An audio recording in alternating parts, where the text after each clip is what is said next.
Hello everyone, Jatin medical and nursing academy के online platform पे मैं आर डी चौधरी आपका बहुत बहुत स्वागत करता हूं। कैसे आप सभी लोग? आशा करता हूं अच्छे होंगे और दुआ करता हूं आगे भी आप अच्छे रहेंगे। दोस्तों, अपन नोट सेट 2021 के फर्स्ट शिफ्ट के पेपर को डिस्कस कर रहे थे और जिसके अंदर अपन ने 125 क्वेश्चन ऑलरेडी डिस्कस कर चुके हैं अपन। ओके, और वो पार्ट आपने देख लिए होंगे जिसके अंदर 7 पार्ट के अंदर उसको कंप्लीट कर चुके हैं पेपर फर्स्ट को, शिफ्ट फर्स्ट के पेपर को। अब जो अपना नेक्स्ट 8वां पार्ट है, ये लास्ट पार्ट होगा। इसके अंदर 126 से आगे के जो भी रिमेनिंग क्वेश्चन है वो अपन यहाँ पे डिस्कस करने वाले हैं। ओके, तो चलो स्टार्ट करते हैं क्वेश्चन नंबर 1 से। सॉरी 126 से स्टार्ट करते हैं। Okay, question number 126, following statement is true in surgical hand washing accept.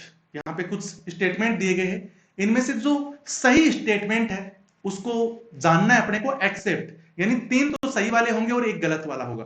जैसे ऑप्शन ए बोल रहा है अवॉइड यूज ऑफ नेल बर्स, तो सर्जिकल हैंड वॉशिंग जब करनी हो तो नेल बर्स को अपने को अवॉइड करना चाहिए, तो ये खतरनाक बिल्कुल सही है यहाँ पे। ऑप्शन बी बोल रहा है यूज हैंड रब इफ विजिबल सॉइलेड हैंड, जब उसके हैंड है वो विजिबल सॉइलेड अपने को होते हैं यानी गंदे हाथ दिखाई देते हैं, तो उस कंडीशन के अंदर अपन हैंड रब नहीं करते दोस्तों। उस कंडीशन में अपने को हैंड वॉशिंग करनी होती है। क्या करनी होती है? हैंड वॉशिंग करनी होती है, इसीलिए ये कथन यहाँ पे बिल्कुल सही नहीं है। नेक्स्ट है option C, never use nail polish during hand washing. जब हैंड वॉशिंग करते हैं तो अपने को नेल पॉलिश बिल्कुल यूज नहीं करनी होती है। ओके, तो ये भी बिल्कुल सही कथन है यहाँ पे। ऑप्शन डी है no touch any surface area after surgical hand washing. बिल्कुल ये भी कथन एकदम सही है, क्योंकि उसके बाद वापस सॉइलेड हैंड हो जाएंगे। तो यहाँ पे एक्सेप्ट पूछा गया था, इसीलिए राइट आंसर क्या होगा? ऑप्शन बी होगा कि अपन जब भी हैंड्स है वहां पे सॉइलेड दिखाई देते हैं तो उस कंडीशन में हैंड रब नहीं करना है, तब क्या करना है? हैंड वॉशिंग अपने को करनी है। नेक्स्ट क्वेश्चन पे मूव होते हैं। Question number 27, a child is having 4 mm ET tube, so nurse should use number of suction catheter for suctioning. एक बच्चा है जो कि 4 mm की ET ट्यूब उसको लगानी है, लगी हुई है, so nurse should use number of suction catheter for suctioning. 4 number की यानी या फिर 4 mm की ET ट्यूब लगी हुई है किसी को, बच्चे को, तो उस कंडीशन में कितने फ्रेंच की अपन वहां पे सक्शन कैथेटर यूज करेंगे, ये पूछा गया है सक्शनिंग के पर्पज के लिए। ऑप्शन ए बोल रहा है 4 फ्रेंच की, ऑप्शन बी बोल रहा है 6 फ्रेंच, और ऑप्शन डी बोल रहा है 8 फ्रेंच, एंड ऑप्शन डी बोल रहा है 10 फ्रेंच। तो दोस्तों जब 4 mm की छोटी ET ट्यूब लगी हुई है तो उस कंडीशन में वहां पे सक्शनिंग के लिए जो वहां पे ट्यूब यूज करते हैं वो लगाते हैं अपन 8 नंबर की, 8 नंबर साइज की वहां पे यूज करते हैं, इसीलिए राइट आंसर क्या होगा? ऑप्शन सी होगा। नेक्स्ट क्वेश्चन आपकी स्क्रीन पे question number 128, following is water borne disease accept. यहाँ पे कुछ डिजीज है और इन डिजीज में से पूछा गया है कि इनमें से सभी के सभी वाटर बोर्न डिजीज है एक्सेप्ट यानी एक को छोड़ के, तो वो छोड़ने वाली कौन सी है? ऑप्शन ए बोल रहा है मलेरिया, ऑप्शन बी बोल रहा है डेंगू, ऑप्शन सी बोल रहा है प्लेग, एंड ऑप्शन डी बोल रहा है फाइलेरिया। तो वाटर बोर्न डिजीज कौन कौन सी है? जैसे मलेरिया है तो मलेरिया बिल्कुल वाटर बोर्न डिजीज है। ऑप्शन बी डेंगू, ये भी वाटर बोर्न डिजीज है। फाइलेरिया भी वाटर बोर्न डिजीज है, बल्कि प्लेग नहीं है, इसीलिए राइट आंसर क्या होगा? ऑप्शन सी होगा। Next question, question number 129, which of the following disease caused due to decrease in red blood cells. जब रेड ब्लड सेल्स का अमाउंट डिक्रीज होता है तो उस डिजीज कंडीशन को अपन किस नाम से जानते हैं? Option A anaemia, option B arthritis, option C meningitis, option C leukaemia. तो दोस्तों एनीमिया बोलेंगे उसको जब आरबीसी डिक्रीज होने लग जाती है। जब आरबीसी डिक्रीज होने लग जाती है तो उसको क्या बोलते हैं? एनीमिया बोलते हैं। इसके अलावा मेनिंजाइटिस, अर्थराइटिस, ल्यूकेमिया अलग है। ओके, तो नेक्स्ट क्वेश्चन पे चलते हैं। इसका जो राइट आंसर होगा वो क्या होगा? ऑप्शन ए होगा। क्वेश्चन नंबर 130 आपकी स्क्रीन के ऊपर, most common cause of UTI in childrens. बच्चों के अंदर जो यूटीआई होता है उसका मोस्ट कॉमन कोज क्या है? ऑप्शन ए इकोलाई, जो कि राइट आंसर है यहाँ पे, और ऑप्शंस तो मुझे नहीं मिल पाए, बल्कि ये जरूर ऑप्शन में वहां पे था और यही इसका आंसर होता है कि बच्चों के अंदर और एडल्ट में दोनों में जो यूटीआई होता है इसका जो मोस्ट कॉमन कोज होता है वो क्या रहता है? इकोलाई रहता है, इसीलिए राइट आंसर यहाँ पे option A. Next question, question number 131, gastric lavage contraindicated in. ऐसी कौन सी कंडीशंस है जब भी कोई पॉइजनिंग की बात आती है तो वहां पे गैस्ट्रिक लावेज करते हैं अपन, बल्कि ऐसी कौन सी कंडीशंस है जहां पे गैस्ट्रिक लावेज नहीं करनी। ओके, यदि कुछ इस तरह की चीजें हैं जो इंजेस्ट कर लेता है कई बार पेशेंट, तो उस कंडीशन में गैस्ट्रिक लावेज करना होता है। बट ऑप्शन ए बोल रहा है मरकरी, मरकरी यदि होती है तो उस कंडीशन में नहीं करते। Option B corrosive, option C है पॉइजनिंग। तो दोस्तों कोरेसिव यदि इंजेस्ट कर लेता है तो उस कंडीशन में वहां पे कॉन्ट्रा इंडिकेटेड होती है गैस्ट्रिक लावेज, बिकॉज जब भी अपन इसे लावेज करेंगे, गैस्ट्रिक लावेज करेंगे, तो गैस्ट्रिक लावेज की कंडीशन के अंदर वहां पे होने वाला क्या है, गैस्ट्रिक लावेज करेंगे तो वहां पे क्या होने वाला है, उसको एडिशनल इंजरी हो सकती है, उसको वहां पे एडिशनल इंजरी हो सकती है। इसीलिए वहां पे अपन क्या नहीं करने वाले हैं, गैस्ट्रिक लावेज उस कंडीशन में अपन नहीं करने वाले हैं। ओके, गैस्ट्रिक लावेज नहीं करेंगे, तो इसीलिए राइट आंसर यहाँ पे ऑप्शन बी हो जाता है आपका। ओके, ये भी एक बहुत ही इंपॉर्टेंट क्वेश्चन था। नेक्स्ट क्वेश्चन अपन चलते हैं, question number 132। Which is the most effective way to break the chain of infection?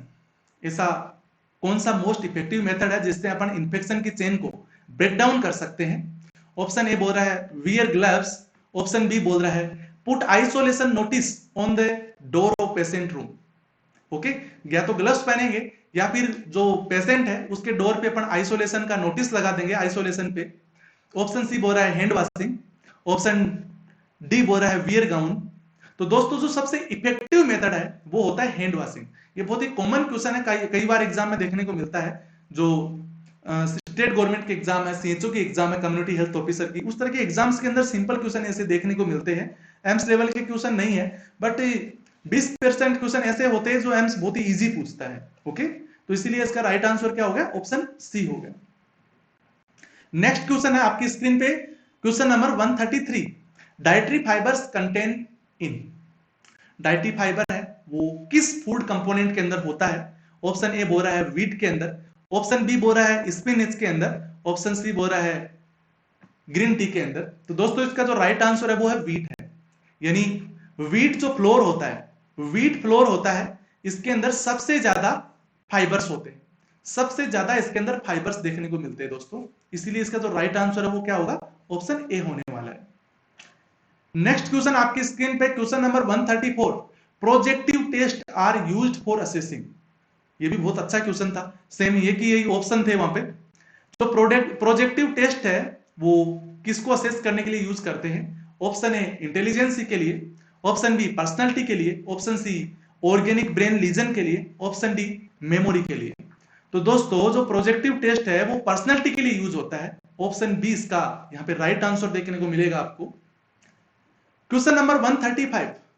A patient is having fear of closed space, lift आदि के अंदर, तो उसको अपन क्या बोलेंगे? जब एक पेशेंट है जो कि क्लोज स्पेस पे जाता है तब उसको वहां पे डर लगता है, जब कभी वो लिफ्ट में होता है तो उसको डर लगता है। और एक चीज और वहां पे मेंशन थी कि जब वो भीड़ भड़ाके वाले मार्केट के अंदर जाता है तो उसको डर लगता है, तो उसको अपन क्या बोलेंगे?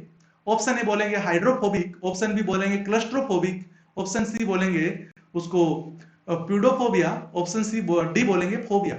तो दोस्तों उसको बोलेंगे अपन क्लस्ट्रोफोबिया। जब एक क्लोज प्लेस के अंदर उसको डर लगता है तो उस कंडीशन को अपन क्या बोलते हैं? क्लस्ट्रोफोबिया बोलते हैं। इसीलिए राइट आंसर क्या होगा यहाँ पे, ऑप्शन सी होने वाला है। नेक्स्ट क्वेश्चन है अपना question number 136। Why are neonate prone to hypothermia? ऐसा क्या चांस है या फिर क्या कारण है जिसके कारण से नियोनेट्स को हाइपोथर्मिया होने के चांसेस ज्यादा रहते हैं? Option A immaturity of skin, option be less brown fat. और ऑप्शंस तो नहीं मिल पाए थे एग्जैक्ट, बट हाइपोथर्मिया सबसे ज्यादा होने के चांसेस इसलिए रहते हैं कि जो ब्राउन फैट होती है जो कि हीट लॉस होने से अपने को बचाती है, वो ब्राउन फैट है वो वहां पे बच्चे में बहुत कम देखने को मिलती है। इसीलिए बच्चा सस्पेक्ट होता है हाइपोथर्मिया के लिए, क्योंकि वहां पे हीट है उसको प्रिवेंट नहीं कर सकती, हीट लॉस को प्रिवेंट नहीं कर सकती बच्चे की बॉडी। तो राइट आंसर क्या होगा यहाँ पे, ऑप्शन बी होने वाला है। क्लियर है? नेक्स्ट क्वेश्चन आपकी स्क्रीन पे, question number 137। The septic shock is which type of shock? Septic shock किस तरह का शॉक होता है? ऑप्शन ए बोल रहा है cardiac shock, option B hypovolaemic shock, option C neurogenic shock and option D anaphylactic shock. तो जो सेप्टिक शॉक है उसकी किस तरह का शॉक होता है उसके टाइप्स के बारे में पूछा गया है। सॉरी, ओके, तो उसको अपन बोलते हैं हाइपोवोलेमिक शॉक। एक प्रकार से डिस्ट्रीब्यूटिव शॉक का ही टाइप है। तो हाइपोवोलेमिक शॉक होता है, उसी को अपन क्या बोलते हैं, सेप्टिक शॉक बोलते हैं। तो इसका जो राइट आंसर है वो क्या होगा यहाँ पे, ऑप्शन बी होने वाला है। Okay, question number 138, which of the following parameter used in unconscious client pupil assessment. जब एक अनकॉन्शियस क्लाइंट है और उसकी प्यूपिल का अपन असेसमेंट कर रहे हैं, तो उस दौरान वहां पे कौन सा पैरामीटर है जिसको यूज करने की जरूरत नहीं होती है। Following parameter used in unconscious client pupil assessment except, इसके अंदर भी एक्सेप्ट आएगा। कौन से पैरामीटर वहां पे यूज करते हैं, एक्सेप्ट। तो जब एक्सेप्ट लग गया तो कौन सा नहीं है वो पूछा गया था। तो दोस्तों जब भी अनकॉन्शियस क्लाइंट होता है तो उसकी प्यूपिल की इक्वालिटी को अपन चेक करते हैं, उसकी रिएक्टिविटी को अपन चेक करते हैं, उसका साइज एंड शेप को चेक करते हैं, पर उस प्यूपिल का जो कलर होता है उसको अपन चेक वहां पे नहीं करते हैं। ठीक है, तो इसका जो राइट आंसर क्या रहेगा यहाँ पे, ऑप्शन डी रहेगा। क्वेश्चन नंबर 139 आपकी स्क्रीन पे, कोडल रिग्रेशन सिंड्रोम रिलेटेड विद, जो कोडल रिग्रेशन सिंड्रोम है वो किससे रिलेटेड है। ये क्वेश्चन किस तरीके से आया था एग्जैक्ट पता नहीं लग पाया, बल्कि कोडल रिग्रेशन सिंड्रोम से रिलेटेड एक क्वेश्चन आया था। जो कोडल रिग्रेशन सिंड्रोम होता क्या है, impair the development of lower half of body, जो लोअर हाफ बॉडी होती है उसका जो डेवलपमेंट है वो इंपेयर्ड हो जाता है, तो उसको अपन कोडल रिग्रेशन सिंड्रोम बोलते हैं। इसीलिए इसका जो राइट आंसर है वो क्या रहेगा, ऑप्शन ए होने वाला है। ओके, यदि इस तरह से क्वेश्चन था तो, अदरवाइज किस तरीके से था वो मुझे पूरा एग्जैक्ट इसके ऑप्शन वगैरह नहीं मिल पाए, बल्कि मैं भी जहां तक पता लगा है कि कोडल रिग्रेशन सिंड्रोम है वो किससे रिलेटेड है, इतना ही पूछा गया था। क्वेश्चन नंबर है 140, difference between mania and hypomania. Mania hypomania में डिफरेंस पूछा गया था। Option A, mania at least 1 week and hypomania last at least 4 week. Okay, 4 days, sorry 4 days. तो इसके अंदर जो मेजर डिफरेंस है वो क्या रहता है कि जो मेनिया है वो एटलीस्ट 1 वीक तक रहता है और हाइपोमेनिया है वो एटलीस्ट 4 दिन तक रहता है। और इसके अलावा क्या ऑप्शंस थे वो तो एग्जैक्ट नहीं मिल पाए हैं, बल्कि मैं मेनिया और हाइपोमेनिया में एक मेजर डिफरेंस जो एग्जाम में पूछा जाता है वो यही होता है। अब एग्जाम में ऑप्शंस क्या थे उसके अकॉर्डिंग उसका आंसर हो सकता है ना। नेक्स्ट क्वेश्चन है question number 141, trapeze bar can prevent from bed sore. एक पेशेंट है उसको ट्रेपीज बार लगाते हैं अपन बेड सोर से प्रिवेंट करने के लिए, तो वो किस साइट को या फिर किस लिए प्रिवेंट करते हैं वहां पे, उसका जो ऑप्शन है ए वो है लोकलाइज्ड प्रेशर। यानी कुछ ऐसी साइट होती है जहां लोकलाइज्ड प्रेशर होता है और वहां पे अपन ट्रेपीज बार लगाते हैं जिससे कि बेड सोर ना हो। तो लोकलाइज्ड प्रेशर को कम करने के लिए ऐसा लगाया जाता है, बट जो और ऑप्शंस थे वो मुझे मिल नहीं पाए हैं वहां पे। हो सकता है कि एक जगह कंप्रेशन ऑन साइट ऐसा था कुछ, और इसी तरीके के ऑप्शंस थे, बट यहाँ पे जो राइट आंसर है वो ऑप्शन ए है, लोकलाइज्ड प्रेशर उसका राइट आंसर था।